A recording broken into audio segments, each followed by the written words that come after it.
What's good, YouTube? Back again with another video. Today we're unboxing the Otterbox Figura for the iPhone 14 Pro.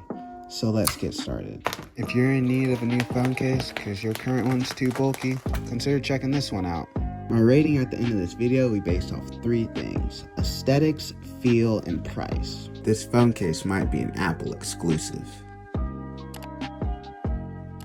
If you're like me and you're looking for a new iPhone case that's not too bulky, this might be the case for you, so stay tuned. Aesthetically, I will have to say this is probably one of the best cases I've had in a while. There's a variety of colors to pick from. I chose to go with the black and white colorway because it was simple and it goes well with the Thanos purple. I'm also really liking the plastic material they use for the protective lining around the back camera, which is also the same material they use for the buttons on the sides, which makes it super responsive.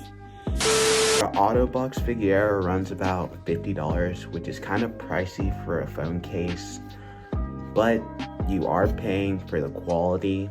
I will say I'm not a person who buys cases or spends money on cases often, as you can tell by my old phone. To wrap things up, I'm going to give the Otterbox Figura a rating.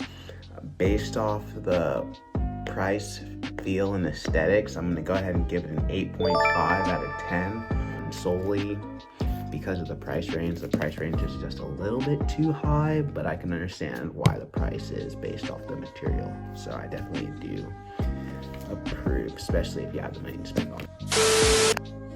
There's one thing to take away from this video: get a phone case. You definitely don't want your phone looking like my old iPhone 10. If you like this video and you want to see more, check out my previous video of the iPhone 14 Pro unboxing right here. You can play that music.